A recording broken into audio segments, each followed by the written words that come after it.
Marathwada express या आमच्या विशेष वृत्तामध्ये आपल्या सगळ्यांचं स्वागत आणि आता काही बातम्या मराठवाड्यातल्या कृष्णा केंडेकडनं। नमस्कार, मराठवाड्याच्या या विशेष बातमीपत्रामध्ये आपल्या सगळ्यांचं स्वागत आहे। बातमी आहे तूर खरेदी संदर्भातली। शासनानं 22 तारखेपर्यंत नोंदणी केलेल्या शेतकऱ्यांची तूर खरेदी करण्याचे आदेश दिले, मात्र औरंगाबादच्या पैठण केंद्रावर आणि बीड जिल्ह्यातील तूर खरेदी केंद्रावर तूर खरेदी होऊ शकत नाही आणि याचं कारण आहे या केंद्रामध्ये तूर खरेदी करण्यासाठी बारदानाच उपलब्ध नाही। त्यामुळे या केंद्रावर गेल्या 8 दिवसांपासून टोकन घेऊन रांगेत असलेल्या शेतकऱ्याला आणखी काही दिवस वाट बघण्याची शक्यता नाकारता येत नाही आणि त्यामुळे गेल्या कित्येक दिवसांपासून आपली तूर घेऊन मुक्कामी असलेले शेतकऱ्यांचं एकच सरकारकडे विनंती आहे की लवकरात लवकर बारदाना या केंद्राला उपलब्ध करून द्यावा आणि त्यांची तूर खरेदी करावी।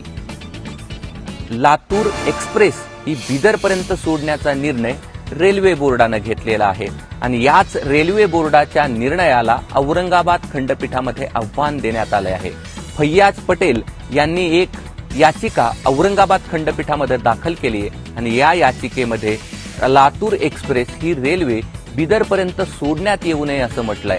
कारण ही रेल्वे जर बिदरपर्यंत सोडली गेली तर लातूरहून मुंबईला प्रवास करणाऱ्या हजार प्रवाशांचे हाल होतील असं त्यांचं म्हणणं आहे आणि या रेल्वेमध्ये लातूरकरांना आणि उस्मानाबादकरांना मुंबईला जाण्यासाठी जागाच मिळणार नाही असं देखील या याचिकेमध्ये म्हटलं आहे।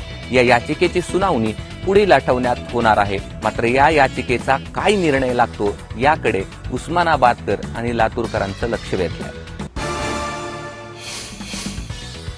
आणि आता मराठवाड्यातल्या अन्य काही महत्त्वाच्या बातम्या। महात्मा बसवेश्वरांच्या जयंतीच्या निमित्ताने लातूरात वसुंधरा प्रतिष्ठानने हुंडा विरोधी शपथ घेतली। लातूरच्या केदारनाथ स्कूलच्या प्रांगणात हा कार्यक्रम पार पडला। हुंडा देणार नाही आणि हुंडा घेणारही नाही अशी शपथ यावेळी उपस्थित मुलामुलींनी घेतली। भिसे वाघोली गावातील शीतल वायाच्या एबीपी माझाने औरंगाबादमध्ये हुंडा विरोधी परिषदेचं आयोजन केलेलं होतं। त्यात हुंड्यामुळे त्रस्त तरुणी आणि महिलांच्या व्यथा मांडण्यात आल्या। त्यानंतर महाराष्ट्रातनं हुंड्याविरोधात जोरदार आवाज उठू लागलाय। औरंगाबादच्या शहाजहान परिसरातले दारू दुकानं तोडफोड प्रकरणात पोलिसांनी एमआयएमच्या कार्यकर्त्यांवर गंभीर गुन्ह्यांची नोंद केली आहे। मात्र ज्या दुकानांची तोडफोड करण्यात आली ती दुकानं पुन्हा सुरू झाली आहेत। त्यामुळे एमआयएम आमदार इम्तियाज जलील यांनी पोलीस स्टेशनसमोर आंदोलन केलं। तोडफोडी प्रकरणी आंदोलकांवर गंभीर गुन्हे दाखल झाले, ते सुद्धा मागे घेण्याची मागणी यावेळी करण्यात आली।